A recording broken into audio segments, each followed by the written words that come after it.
Has Israel just tricked Great Britain and America into World War III, into supporting them? What choice do they have now? The United Kingdom are sending jets. We know they are. Will they take a role, a specific role, in defending Israel? Well, I think they will. And I think that makes us a legitimate target for attack down the line. But I do feel as if Israel have deliberately tricked us all. They didn't have to attack Iran. They didn't have to. They attacked them on a whim. They attacked them on suspicion that they might have enough uranium to develop a nuclear capable bomb. And that's might. But they've not provided any proof of that. The BBC was asking them today, can they provide any proof? They couldn't. And they just said that they have got to a point where they could enrich it to the point in which they could. And it's all might, could, if, but nothing of any proof has been provided yet. So I think that Benjamin has deliberately deceived everybody. He knew that all he has to do is to be the aggressor against Iran, and this would be the fine excuse that the Allied forces, eventually NATO, but to begin with it will be Anglo-America, United States and Great Britain, who incidentally are still the current world power, and don't Russia and China know that? And this is now going to be a problem because the United States assist, Great Britain assist, then why can't Russia assist Iran? Why can't China assist Iran? It's all going to be all the nations, isn't it, against each other, and against their will. They're going to be manipulated. They don't know it yet. This is the final plan. How eventually they all meet at that place called Armageddon. But it takes one nation to attack another nation on just a whim. Now I'm going to go back to when Tony Blair was in and he accused Iraq, he accused Saddam Hussein of having weapons of mass destruction when clearly they didn't. There was no evidence that they had weapons of mass destruction, but that was the excuse they needed to go in. History is repeating itself. They needed an excuse, they've got that excuse. The question is just how far off a full-scale World War III are we? Are we in the early stages right now? And will any diplomatic solutions be achieved? Well, at the moment, if you look at it, it's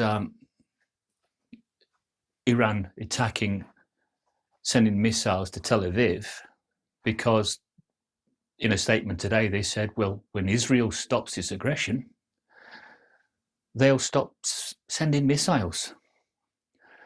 But it takes one nation to have enough wisdom and enough about them to say, where's this going to get us?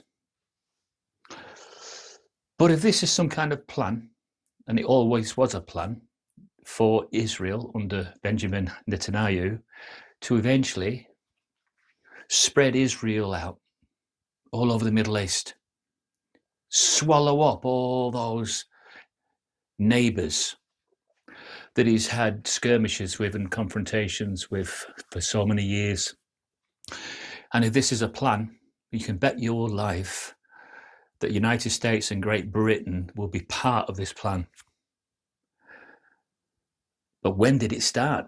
When did they first get the inclination that they had to eventually take care of Iran?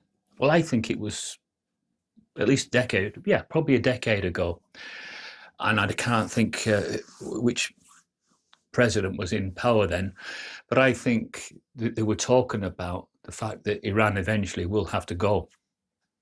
And I didn't think that this was the time to do it. But it appears it is.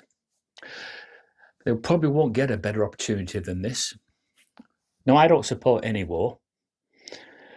I think that everybody's got the right to voice their opinion about their religion, about their belief systems. And I don't believe that we should be pursuing war. I'm not a complete pacifist. If I was attacked, I would do my best to defend myself. So I believe that you can defend yourself as a nation, but to be the main aggressor, of which I believe that Israel are, and I don't think any wise thinking person could argue against that. Israel were the aggressor, and all the rhetoric and all the speech from Benjamin is to say that he intends to continue this. I bet he does. He doesn't want to be ousted from power, does he? He wants this to be his legacy, to be remembered as someone that stood up against one of his fiercest enemies, Iran. But I tell you, don't believe what your government is telling you right now. They may say they're moving jets into place to protect British interest, but I'm pretty damn sure that those jets will be used against Iran. And American Air Force, Navy, and armaments will come into play against Iran. You had better hope at that point that China and Russia don't decide to throw their lot in with Iran. Of course, I've not mentioned North Korea. Well, it goes without saying that North Korea will be supporters of Russia and China, and they will definitely want to see the end of the Anglo-American Empire. This is the best opportunity that Russia and China and Iran will ever get to topple the Anglo-American Empire. And I think they know it, and I think they're going to take that chance now. But as a theologian, I have to tell you, the Anglo-American Empire, as we know it, for 200 odd years, will be the last human willpower. There won't be another willpower that comes after them, but it won't stop them from trying.